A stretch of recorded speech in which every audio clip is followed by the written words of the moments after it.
Today we celebrate an incredible country that spans 3 oceans, 6 time zones, and 10 million square kilometers of breathtaking landscapes.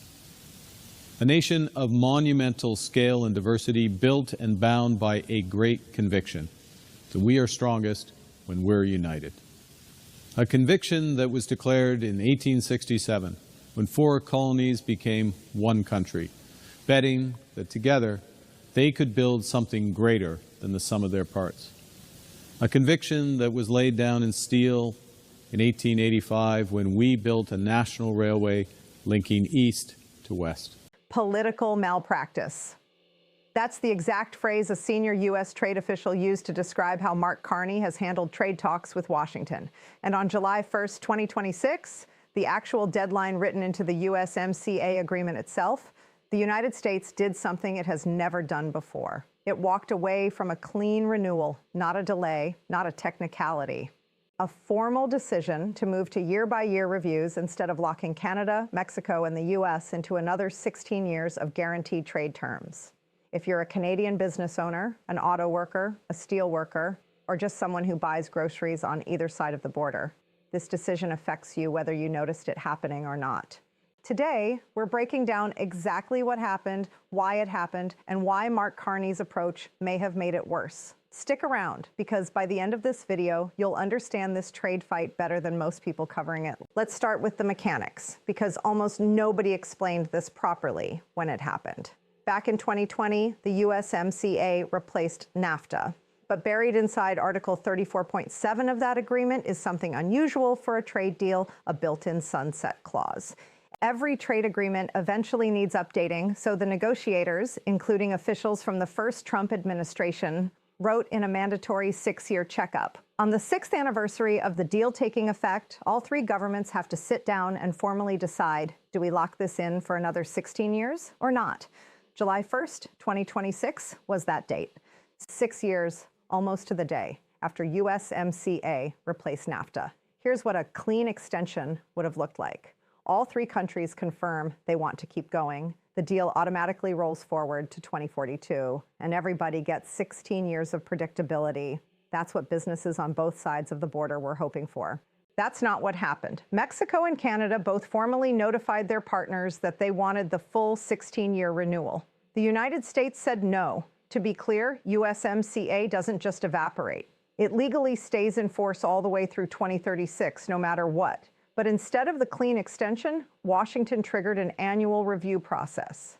That means instead of one certain outcome for the next 16 years, Canadian and Mexican businesses now face a fresh round of negotiation, leverage plays, and tariff threats every single year, indefinitely. So why didn't the U.S. just take the easy win and extend? U.S. trade representative officials have been blunt about their grievances. On the Mexico side, it's things like the trade deficit and concerns that Chinese manufacturers are routing goods through Mexican factories to dodge tariffs meant for China. On the Canada side, it's the trade deficit again, plus a long-standing frustration over how hard it still is for U.S. dairy producers to access the Canadian market. A fight that's been simmering since the original USMCA negotiations in 2018 and 2019. Here's a detail that tells you a lot about how Washington actually views this relationship. U.S. officials have reportedly raised roughly 60 separate issues with Mexico in this review process, and roughly twice as many with Mexico as they've raised with Canada. On the surface, that sounds like Mexico is the bigger problem. But flip that around for a second. Fewer formal issues doesn't mean Canada is getting an easier ride. It can just as easily mean Washington has stopped treating the Canada file as a normal trade negotiation and started treating it as a political standoff instead, where the leverage isn't in technical line items, it's in tariff threats and public rhetoric. And that's exactly the environment Mark Carney has been negotiating inside of. Since taking office, Carney has built his entire approach to Washington around one core message. The old relationship is over, not we want a better deal. Over. At Davos in January 2026, Carney said the rules-based international order had experienced what he called a rupture, not a transition, and laid out a strategy of rapid trade diversification, signing 12 separate trade agreements across 4 continents since taking office. He's also committed Canada to ramping up NATO defense spending, reportedly targeting 2% of GDP by March 2026 and as much as 5% by 2035. And he's directed Canada's Department of National Defense into talks on the U.S. Golden Dome missile defense program.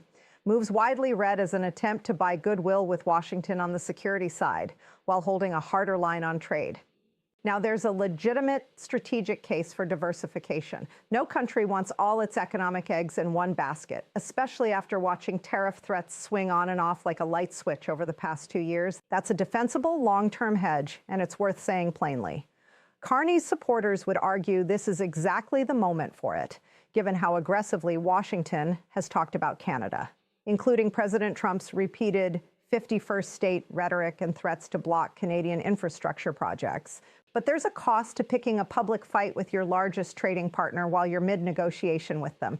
Geography doesn't change. The vast majority of Canadian exports still go south of the border. Full stop. When a U.S. official calls your negotiating posture political malpractice, that's not just a soundbite for cable news. It's a signal that the U.S. side believes it's negotiating against a government that's performing for its domestic audience more than it's working to close a deal. And that perception, fair or not, has real negotiating consequences. Here's a piece of this story that a lot of coverage buried. The legal fight over tariffs themselves changed the whole negotiating landscape halfway through this review.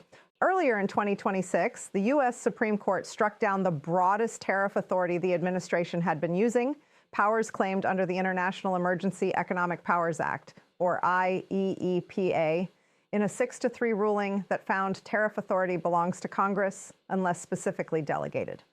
Within hours, the administration pivoted to a different legal tool, Section 122 of the Trade Act of 1974, which allowed a global import surcharge starting at 10%. USMCA-compliant goods stayed exempt from that new surcharge, which is exactly why USMCA compliance among Canadian and Mexican exporters shot up dramatically over the past 2 years, since filing the paperwork to prove compliance became the only way to dodge the new tariffs. But that exemption doesn't cover everything. Roughly a third of Canadian USMCA-compliant goods are still subject to separate Section 232 tariffs. 50% on steel, 25% on autos that don't meet USMCA content thresholds. Those numbers aren't abstract. Canadian steel exports to the U.S. fell sharply through 2025, and Canada lost more than 100,000 full-time jobs in just the first 2 months of 2026 alone. That's the economic backdrop Carney was negotiating against when Washington decided a clean extension wasn't on the table. Here's where it gets messier for Carney politically, and it has nothing to do with Washington at all. At the same time, Ottawa says it wants to diversify Canadian oil exports toward Asia, which would require new pipeline capacity to the West Coast. Carney's government has also signed agreements that keep the northern tanker ban firmly in place off the coast of British Columbia. That's the exact shipping route that would make a new West Coast pipeline actually useful for reaching Asian markets. Alberta's government has pushed back hard on this, arguing you can't simultaneously campaign as pro-pipeline and leave the one export route that makes a pipeline worth building legally blocked. That's the needle Carney is trying to thread, a domestic coalition that includes provinces and constituencies with directly conflicting priorities on energy policy, all while trying to project a single, tough, unified negotiating position to Washington. Managing internal contradictions like that is hard in any political system, but it's especially costly when your external negotiating partner is already looking for reasons to say you're not a serious, coordinated counterpart. It's worth comparing notes with Mexico here, because President Claudia Sheinbaum is negotiating the exact same review under a lot of the same pressure and taking a visibly different approach. Rather than declaring the old relationship over, Sheinbaum's government has leaned into what analysts describe as de-escalation through verifiable action, record fentanyl seizures, the killing of a major cartel leader, and quiet, sustained diplomatic engagement rather than public confrontation. It hasn't been painless for Mexico either. They're still absorbing billions in tariffs and real hits to their steel and auto sectors. But it's a useful contrast. Two countries facing the same U.S. administration, the same review deadline, and the same core economic exposure, choosing very different public postures. One is publicly declaring rupture. The other is publicly declaring partnership while negotiating hard behind closed doors. Which approach gets a better outcome over the next few annual reviews is genuinely an open question, but it's a question worth asking instead of assuming there was only one way to handle this. So what happens now? USMCA doesn't disappear tomorrow. Current tariff exemptions for USMCA compliant goods remain in place. Existing supply chains keep running under current rules, and companies don't need to change their customs filing practices today. But annual review means exactly what it sounds like. Every year, this negotiation resets. Every year, Washington gets another scheduled opportunity to extract concessions. On dairy access, on rules of origin, on autos, on whatever the political mood in Washington happens to be that cycle, before it will even consider locking in anything longer term. Analysts have said plainly that outstanding disputes and linked negotiations could stretch into 2027 and beyond. For an economy this tied to U.S. trade, that's not a small thing. It means Canadian businesses can't plan 5 years out with real confidence. It means every federal budget cycle in Ottawa now has a trade negotiation shadow hanging over it. And it means the political pressure on Carney, from Conservatives, from Alberta, from Canadian industry, doesn't go away after this news cycle. If anything, it just earned a permanent seat at the table for the rest of his time in office. Whatever side of this you land on, one thing is clear. The clean 16-year extension that businesses on both sides of the border were hoping for did not happen. And how Mark Carney handles the next round of annual reviews, starting with the next scheduled negotiations already on the calendar, may end up defining his time in office more than almost anything else he's done. Every source referenced in this video is linked below, so you can go read the primary reporting yourself instead of just taking my word for it. Let me know in the comments. Do you think Carney's diversification strategy is the right long-term call for Canada? Or is it costing Ottawa leverage it can't afford to lose right now? If you want the next video to go deeper on the Alberta pipeline fight specifically, drop that below too. Like, subscribe, and I'll see you in the next one.